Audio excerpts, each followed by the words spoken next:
మీరేం మనుషులరా నాయన, ఎన్ని సినిమాలు అంతేందుకు యూట్యూబ్లో దొంగతనాల మీద కొడితే కుప్పలు తెప్పలు వస్తాయి. దొంగతనం ఎట్లా చేయాలి, ఎట్లా దొరకకుండా తప్పించుకొని తిరగాలి, టెక్నాలజీని వాడుకోనరా. కొడితే కుంభస్థలాన్నే కొట్టాలంటారు. చిల్లరిస్తే చిన్నపిల్లలే తీసుకుంటలేరు. వేలల్లో ఈ రోజులో ఏమొస్తుందిరా. ఇప్పుడు చూడుండ్రి, దేడిది మగ్గాలు మనిషికి 1000 రూపాయలు కూడా వాళ్ళే కావచ్చు దొంగతనం చేస్తే. ఊర్లో ఉపాధి హామీ పథకంలో తెచ్చుకున్న పైసలు కూడా తెచ్చుకోకపోతురి. ఇక మీరు దొంగతనం చేసి ఏం ఫాయిదా. ఆటోలకెళ్ళి పోరగాన్లు బాగానే దిగిండ్రు, జబ్బలకు బ్యాగులు వేసుకున్నారు. బస్ కోసం వెయిటింగ్ చేస్తుండ్రేమో. చెట్టు చుట్టూ బ్యాగులు పెట్టి గట్ల తిరుగుతారు ఎందుకో. షెద్దర్లు తీసిండ్రు. అరే రాత్రికి ఇన్నే వండుకొని పొద్దుగాల పోతారేమో.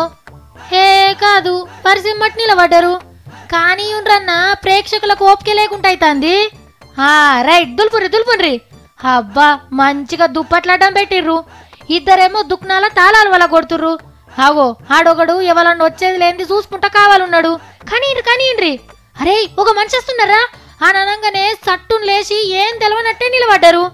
అబ్బా మొత్తానికైతే తాళాలు వల్ల కొట్టిర్రు. మరిగా లోపట ఏం చేస్తారో చూద్దాం. సెల్ ఫోన్ లైట్ పట్టుకొని దబ్బురుకొస్తున్నాడు దొంగన్న. డైరెక్ట్గా గల్లపెట్ట కాడికే పోయిండు. మంచి పనిమంతుడే ఉన్నట్టున్నాడు కదా. స్క్రూ డ్రైవర్ కూడా తెచ్చుకుండు.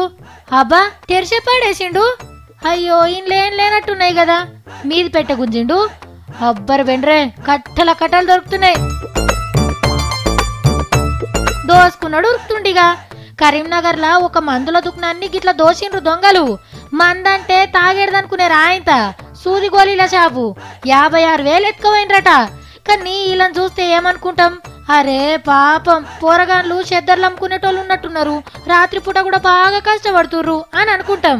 కానీ ఏం లాభం, గంత పెద్ద చెద్దర్లు పెట్టుకొని నిలబడ్డారు. అందులోకి ఒకటి తీసి మోదాలే సీక్రెట్ కెమెరా మీద కప్పితే అయిపోవు కదా. ఒట్టిగానే దొరికి పాడైతురి. దొంగన్నలు ఎన్నడ అప్డేట్ అవుతారో ఏమో పో.